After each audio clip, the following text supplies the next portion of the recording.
안녕하세요. 반갑습니다. 제43회 FAT 1급 A형 실무 이론 평가 문제풀이 바로 시작하도록 하겠습니다. 다음 중 손익계산서에 대한 설명으로 옳은 것은 1번 자본의 크기와 변동에 관한 정보를 제공한다. 자, 이 부분은 자본 변동표가 되겠죠. 자, 수익과 비용은 각각 총액으로만 보고해야 된다 그랬는데, 자, 기본 원칙은 총액으로 보고하는 것이 원칙이지만은 기준서에서 수익과 비용을 상계하도록 요구를 했다. 그럴 때는 상계 표시할 수 있는 것이기 때문에 2번은 정답을 볼 수가 없겠습니다. 3번에서 일정 기간 기업 실체에 대한 현금 유입과 현금 유출에 대한 정보를 제공하는 재무 보고서는 현금 흐름표가 되겠지요. 그렇다면 답은 4번이 되겠습니다.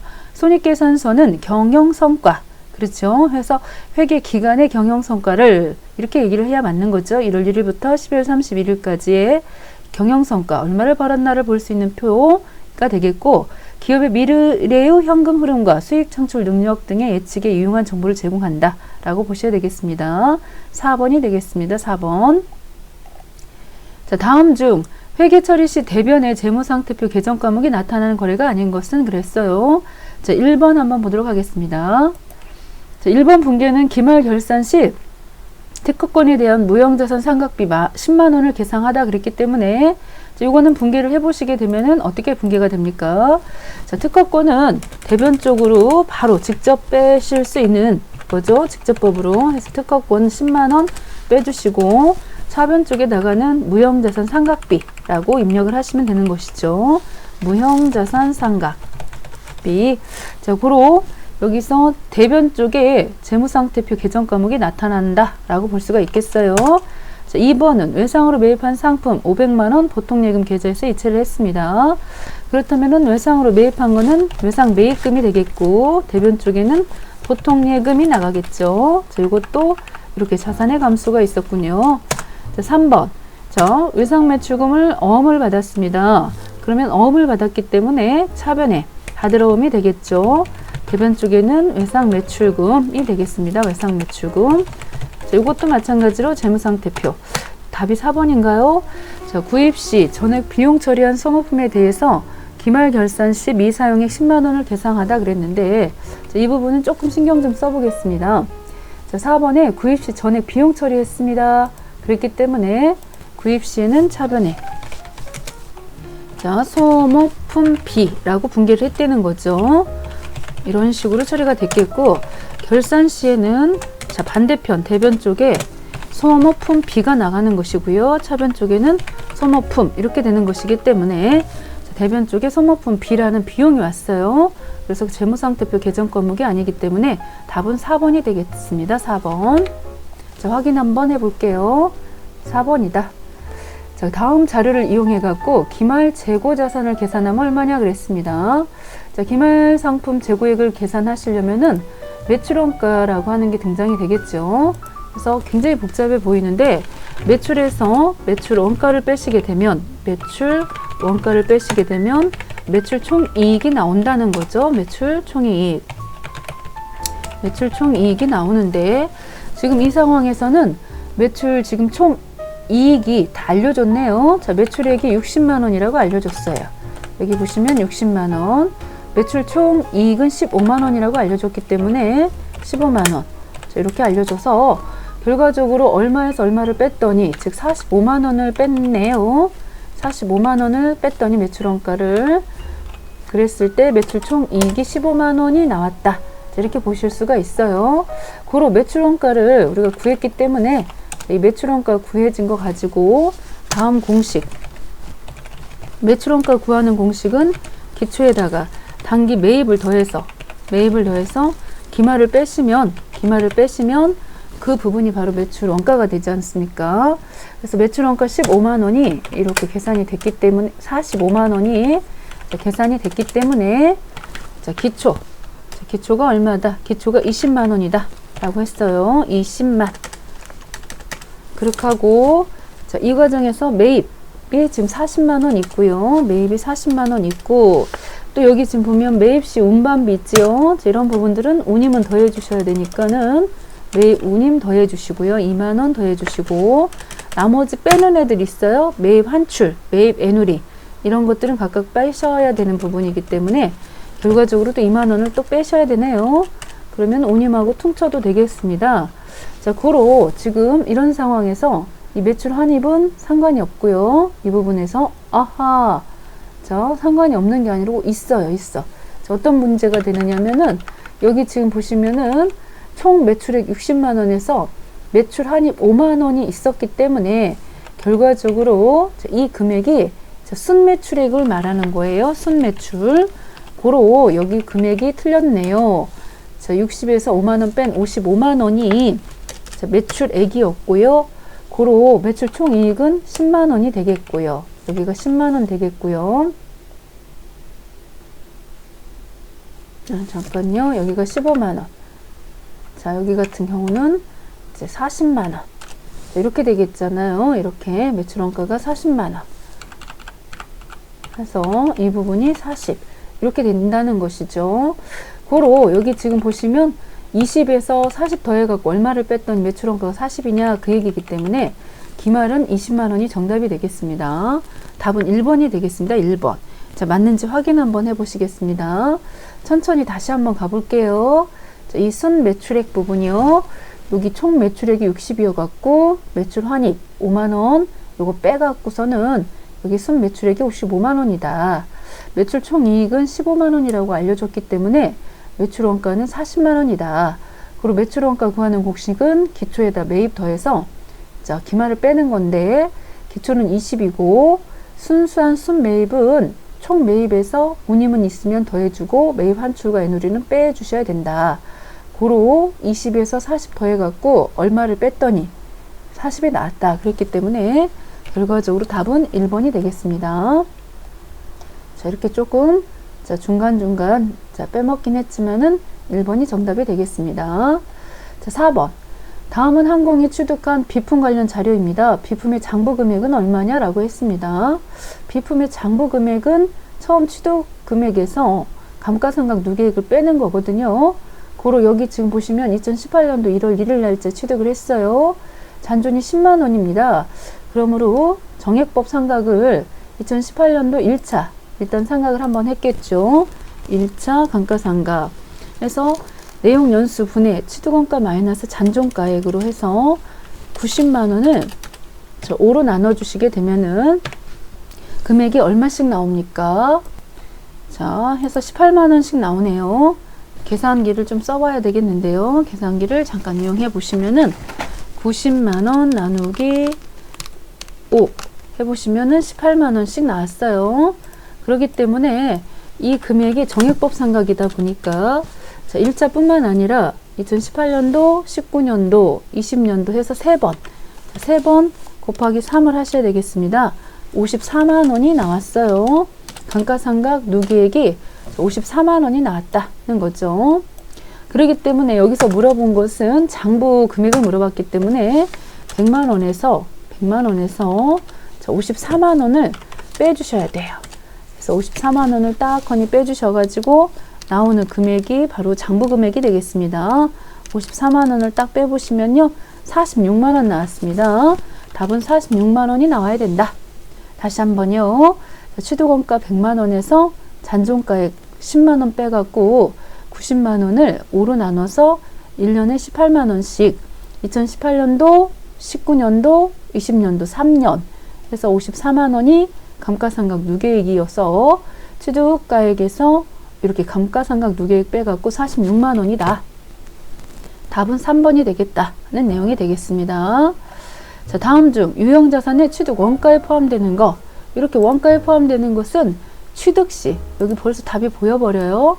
취득시, 취득세, 이렇게 취득시 관련해갖고 들어가는 부분들은 다 원가에 산입할 수가 있겠죠. 재산세라든가 이런 거는 1년에 계속해서 나오는 거잖아요. 매년마다 나오는 거, 보험료도 그렇고요. 현상 유지를 위한 부품 교체비 같은 경우에는 원가로 포함시키지 않습니다. 답은 1번이 되겠습니다. 1번. 다음 주식 발행에 관한 설명입니다. 가와 나에 들어갈 자본의 분류로 옳은 것 그랬습니다. 자, 주주로부터 현금을 수령하고 주식을 발행하는 경우에 주식의 발행 금액이 액면보 금액보다 크다. 그러면은 주식 발행 초과금으로 해갖고 주식 발행 초과금은 자본 잉여금이죠. 자본 잉여금 4번이죠. 주주로부터 현금을 수령하고 주식을 발행하는 경우에 만약에 액면 금액보다 작아요. 그래서 주식 발행 초과금 범위 내에서 상계하고 그러고도 상계된 잔액이 있다 그러면은 자본 조정 항목이죠. 주식 할인 발행 차금은 이제 자본의 마이너스 항목으로 보셔야 됩니다. 그래서 자본 조정 4번이 답이 되겠습니다. 주식 발행 초과금은 자본 잉여금, 주식 할인 발행 차금은 자본 조정이 되겠습니다. 자, 다음 판매비와 관리비가 얼마냐 그랬습니다. 자, 매입 시 운반비는 어떻게 상품으로 처리하셔야 되겠죠. 영업부서 회식비 이런 것들은 복리후생비 이렇게 하고 매출할 때 운반비도 운반비를 처리하실 수 있어서 답은 50만 원이 되겠습니다. 은행 차입금 이자는 이자 비용이죠. 이자 비용. 고로 2번이 정답이다 라고 보시면 되겠습니다. 2번. 다음은 항공의 재고자산 관련 자료입니다. 재고자산 평가 손실은 얼마냐라고 했습니다. 자, 재고자산 평가 손실 인식 전에 기말 상품이 10만 원인데 기초 재고자산 평가 충당금 잔액은 8,000원, 기말 재고자산의 순실현 가능 가치는 72,000원.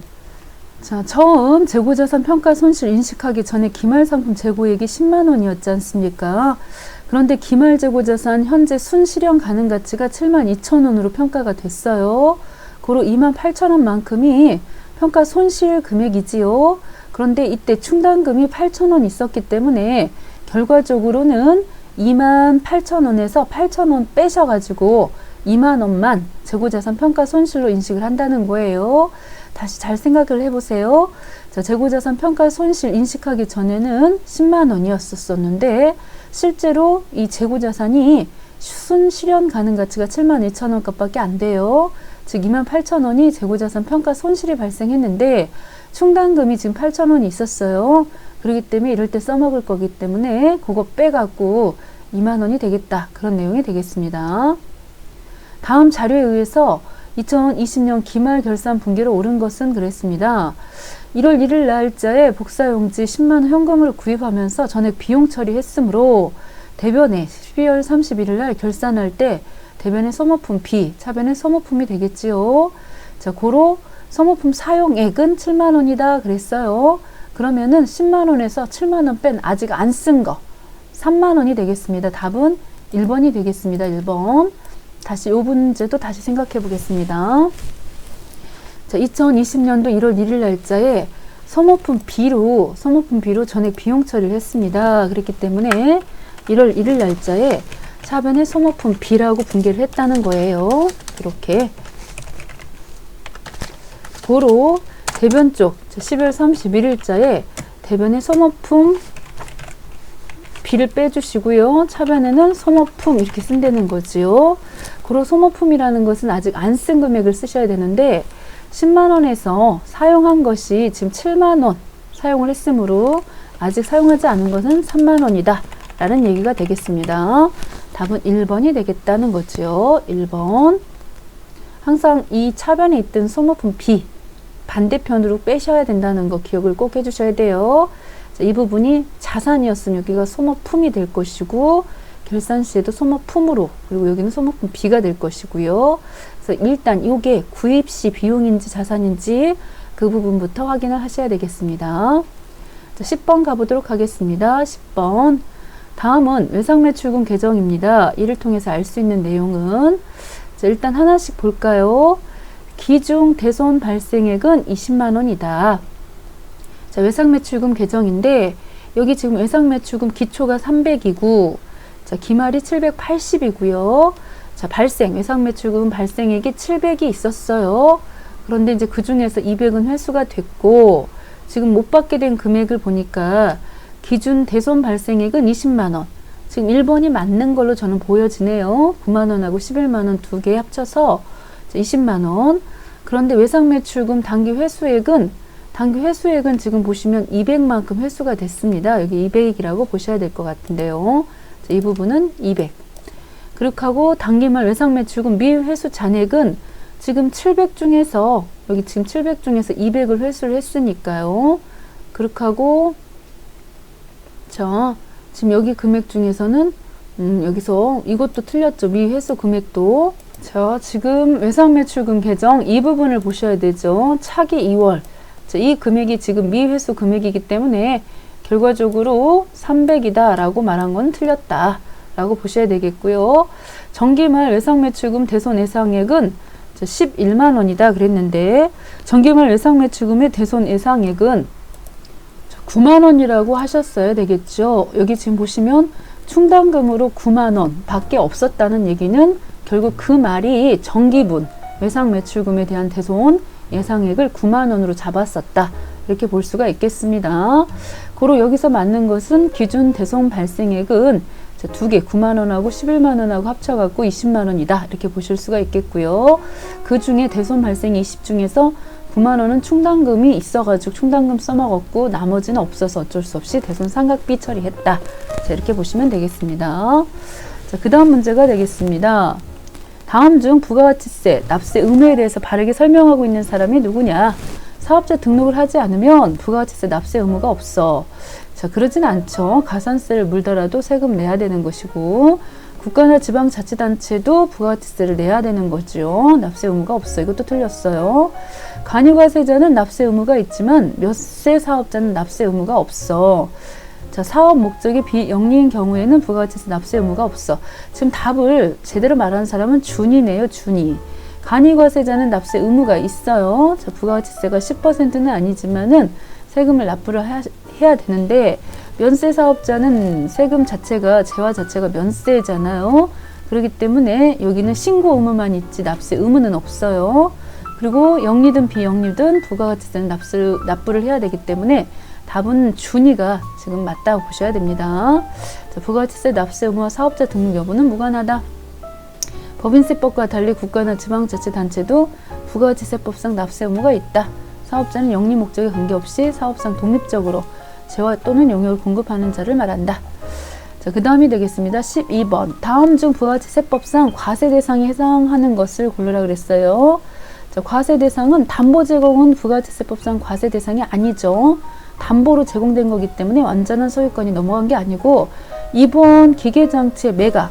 그렇죠. 이거 부가가치세 많이 나왔잖아요. 메인 매출 전표에서 2번이죠. 매출채권의 양도라든가 상품권의 양도는 부가가치세법상 과세 대상이 아닙니다. 기계장치 매각한 거, 이거는 부가가치세 유형 중에서 11번으로 잡았잖아요. 2번이 되겠습니다. 다음 자료를 보시고요. 부가가치세 확정 신고 시 과세 표준이 얼마냐? 자, 과세 표준은 세금을 먹이는 대상을 말하는 것이죠. 여기 조세의 물납은 부가가치세 자, 먹이지 않죠. 조세 물건으로 낸 거. 그리고 거래처에 제공한 판매 장려금의 원가. 자, 여기서는 시가로 내야 되죠. 세금은 시가로 매입세 공제를 받았기 때문에 팔아가지고 세금을 만들어서 내야 되는데 이걸 거래처에다가 지금 제공했습니다. 거래처에 제공했다. 라고 해도 이건 이제 간주공급이라고 하는 용어가 등장이 되는데 공급으로 봐서 세금을 내야 돼요. 그래서 여기 시가로 세금 계산하셔야 된다. 그리고 화물 트럭을 매각했어요. 그러면 매각한 것에 대해서도 세금 내야 되겠죠. 결과적으로 1,000만 원입니다. 1,000만 원. 확인해 볼까요? 1,000만 원 되겠습니다. 자, 다음 중 부가가치세법상 세금 계산서 발급 의무가 있는 것은 자, 거래처에 판매 장려금을 지급하는 경우 방금 보고 오셨잖아요. 자, 이 경우에는 거래처에 판매 장려품을 지급하는 경우 그리고 영수증 발급 대상 사업자가 신용카드 매출 전표를 발급한 경우 항공기에 의해서 외국 항행 용역을 제공하는 경우 4번이 답이 되는 이유는 4번이 왜 답이 되느냐 밑에 답이 보여다 보니까요. 4번은 내국 신용장이니까 유형 12번으로 수출업자하고 재화를 공급하는 경우 즉 국내 사업자 간에는 서로 세금 계산서를 주거니 받거니 할 수가 있어요. 지금 수출업자 상대방이 지금 수출업자인데 내가 수출업자에게 물건을 넘겼을 때 나까지도 영세를 적용시켜 주거든요. 그랬을 때 세금 계산서를 주거니 받거니 하니까 4번은 발급 의무가 있고 지금 보시면은 뭐 항공기 이런 것들은 16번이잖아요. 유형 수출이니까 여기는 신용카드 매출 전표니까 세금 계산서 발급 의무와 권리가 있고요. 거래처에 판매 장려품을 지급하는 경우에도 마찬가지로 세금 계산서 발급 의무는 없죠. 답은 4번이 되겠습니다. 자, 마지막 문제가 되겠습니다. 마지막 문제. 다음은 항공기업 2020년도 제2기 부가가치세 확정신고 관련 매입 내역입니다. 자, 매입세 공제 받을 수 없는 거, 즉 불공이네요. 불공차지라는 거네요. 자, 일단 자, 트럭이니까 트럭 구입한 것에 대해서는 공제를 받으실 수가 있고, 그렇게 하고 거래처 접대용 선물 구입비 이거 안 되잖아요. 그리고 토지 조성 이것도 면세, 토지 자체가 면세이기 때문에 여기서는 불공 사유가 나다. 800만큼이 되겠습니다. 매입세 공제를 받을 수 없는 것은 거래처 접대용 선물 구입 비용, 이것도 불공 사유 중에 하나 들어가고요. 토지 조성을 위해서 공사 비용도 토지 자체가 면세이기 때문에 자, 면세 관련된 부분도 매입세 공제를 받을 수가 없어서 답은 3번이 되겠다는 것입니다. 3번. 자, 여기까지 하도록 하겠습니다. 자, 수고하셨습니다.